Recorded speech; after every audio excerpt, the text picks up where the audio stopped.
Assalamu alaikum and welcome to my YouTube channel that is Simplified Learning to Shaita Sumbul। आज हम अपने previous lecture के कुछ concepts को ज़्यादा क्लियरिफाई करने की कोशिश करेंगे and we will understand more about the actors in international relations and level of analysis in international relations. So we are starting from actors in international relations. I told you that there are two types of actors in IR, and these are state actors and non-state actors. I told you in the previous lecture that what are state actors and what are non-state actors.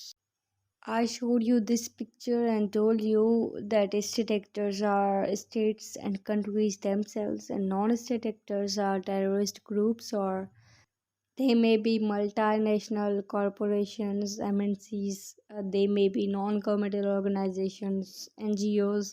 They also may be intergovernmental organizations, IGOs. IGOs may fall in global or regional categories, means they are on the system level and they are regional, they are of regional level as well.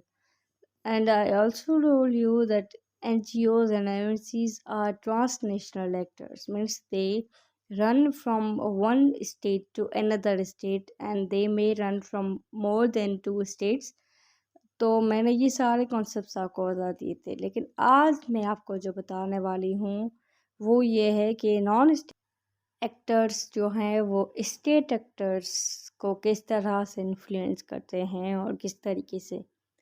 तो देखें, example ले लेते हैं कि terrorist groups जो हैं, अगर for example कोई भी टेररिस्ट एक्टिविटीज़ किसी भी कंट्री में होती हैं, एक्सट्रीमिस्ट एक्टिविटीज़ होती हैं, तो क्या किसी स्टेट में वो इम्पेक्ट नहीं करेंगी, इन्फ्लुएंस नहीं पैदा करेंगी? ऑब्वियसली करेंगी। तो इसी को हम कहते हैं कि how the non state actors influence state actors. और इसी तरीके से अगर हम एमएनसीज़ की बात करें, एनजीओज़ की बात करें, आईजीओज़ की बात करें, तो वो भी इसी ही तरीके से इन्फ्लुएंस करती हैं स्टेट एक्टर्स को। फॉर एग्ज़ाम्पल, अगर हम आज ही किसी एमएनसी यानी कि केएफसी या मैकडॉनल्ड्स, कोई भी एमएनसी हम ले सकते हैं एग्ज़ाम्पल के तौर पर, तो वो अगर आज या कल बंद हो जाए तो क्या उसका इम्पैक्ट कंट्री के ऊपर नहीं पड़ेगा? पड़ेगा, बिल्कुल पड़ेगा, क्योंकि जो एमएनसीज़ में एम्प्लॉयज़ हैं या फिर उसका जो इन्फ्लुएंस है इकोनॉमी पर, मतलब जिस तरीके से वो इकोनॉमी को असिस्ट करते हैं एमएनसीज़, उन सब चीज़ों पर इफ़ेक्ट पड़ेगा, तो कंट्री पर भी इफ़ेक्ट पड़ेगा। तो ये सब चीज़ें आपको क्लियर हो गई होंगी एक्टर्स के बारे में। अब हम मूव करते हैं अपने नेक्स्ट टॉपिक की तरफ, जो कि है level of analysis. Level of analysis के बारे में I told you that there are four levels of analysis: individual, societal, state level and global level.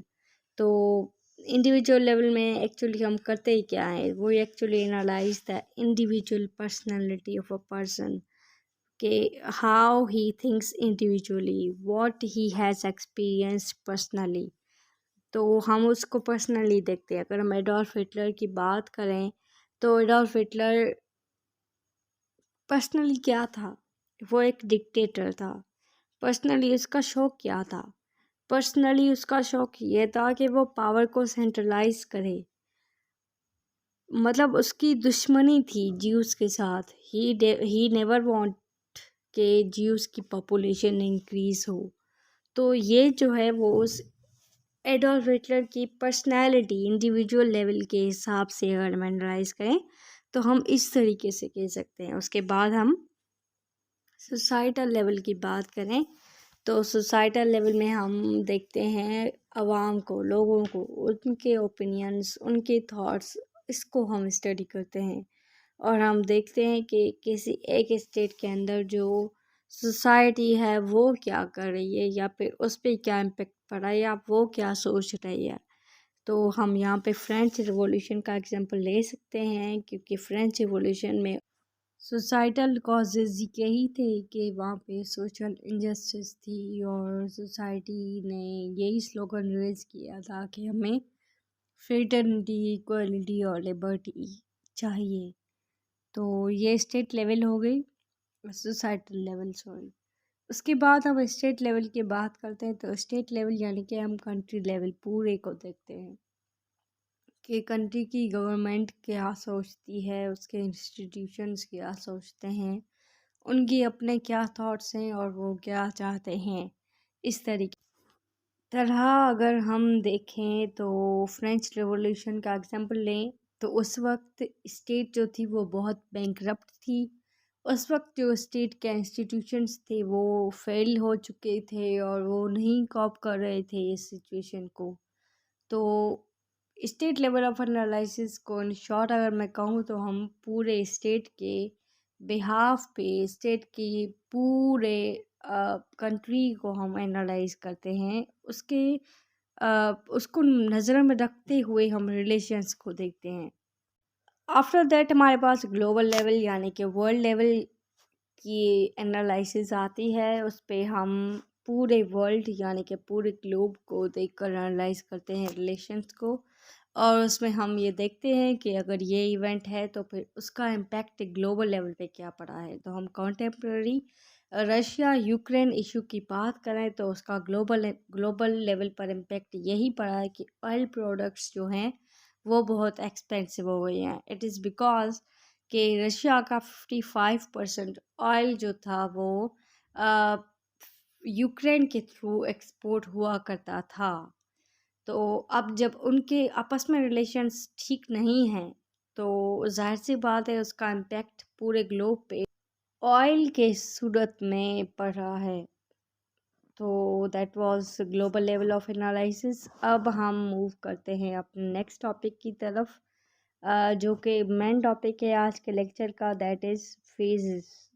वो कौन से फेजेस या इवेंट्स हैं जिनकी वजह से इंटरनेशनल सिस्टम जो है वो चेंज हुआ और आज आईआर का स्कोप भी चेंज है, उसकी नेचर चेंज है, और फिर हम आज की वर्ल्ड को प्रीवियस वर्ल्ड से चेंज तरीके से डील करते हैं।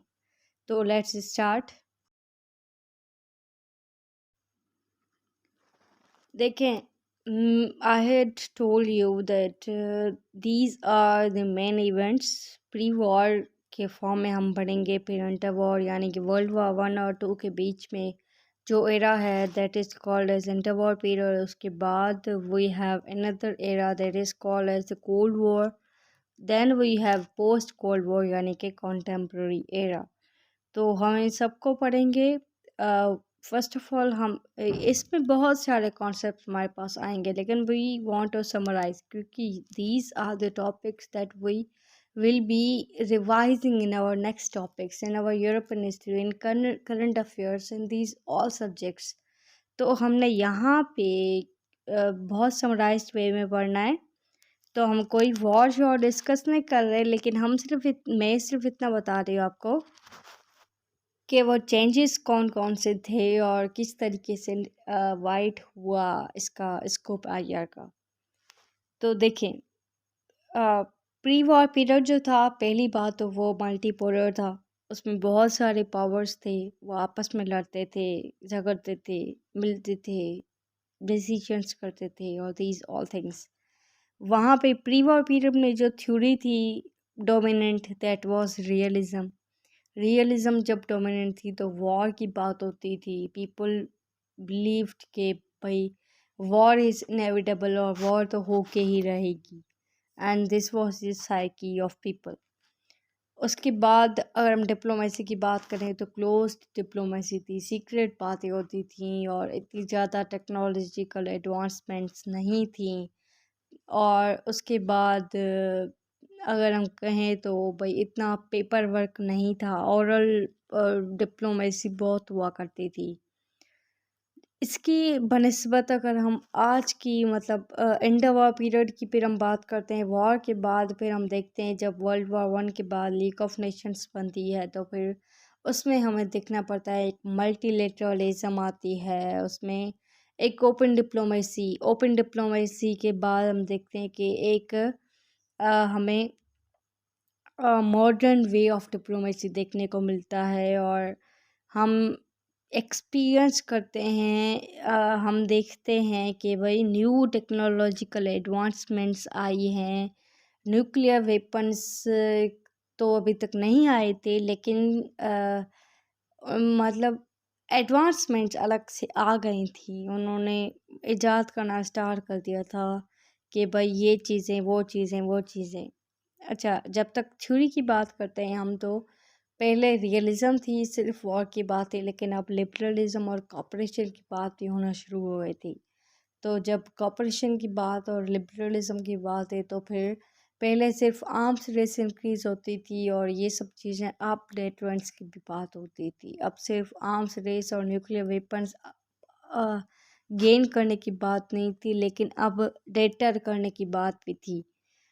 उसके बाद अगर हम ये सब चेंजेस थे ना जो पहले की वर्ल्ड में और अभी के वर्ल्ड में, जो मैं आपको बता रही हूँ, उसके बाद हम कोल्ड वॉर और कॉन्टेम्प्ररी एरा को आपस में कंपेयर करें तो मल्टीपोलर वर्ल्ड थी हमारे पास प्री वॉर एरा जो था। उसके बाद हमारे पास वॉर्स आई, फिर जब इंटरवॉर पीरियड आया, फिर जब कोल्ड वॉर आई, तो that was a bipolar world. Cold war period में हम देखते हैं कि यूएसएसआर और यूएसए आपस में आ, आमने सामने हो जाते हैं और दे get indulged in proxy wars with each other. They start influencing each other. They start influencing the third world countries by deterring each other. तो वो खुद को आपस को डेटर तो करते हैं, लेकिन वो इन्फ्लुएंस करते हैं एक दूसरे को थर्ड वर्ल्ड के through. Third world countries, Asia और अफ्रीका के कंट्रीज़ में, मिडिल ईस्ट के कंट्रीज़ में, वो एक किस्म की प्रॉक्सी चलाते हैं। प्रॉक्सी वॉर्स के थ्रू वो आपस में एक थ्रेटनिंग वॉर स्टार्ट करते हैं। अच्छा, कोल्ड वॉर एंड होती है यूएसएसआर के डिसइंटीग्रेशन के साथ। फिर हमें न्यू चैलेंजेस फेस करने पड़ते हैं, टेररिज्म, एक्सट्रीमिज़म और ये सब चीज़ें, न्यू थ्रेट्स, न्यूक्लियर वेपन्स और ये सब चीज़ें। उसके बाद जब कॉन्टेम्प्ररी एरा यानी कि पोस्ट कोल्ड वॉर आता है, तो फिर हमें देखने पड़ते हैं न्यू टेक्नोलॉजिकल एडवांसमेंट्स, और हमें एक पूरी ग्लोबलाइज्ड वर्ल्ड देखने को मिलती है, जिसकी वजह से हम आईआर को आज पुरानी आईआर से डिफ्रेंशिएट करते हैं। उसकी स्कोप को हम ब्रॉड और उसके नेचर को हम मल्टी डिसिप्लिनरी और वसी करार देते हैं। तो these were the main phases and events in international relations, and I hope के you have understood these all things. हमारा जो नेक्स्ट लेक्चर होगा वो आउटलाइन के हिसाब से होगा, and that would be on nation state system. So thank you very much and stay tuned. अल्लाह हाफिज़।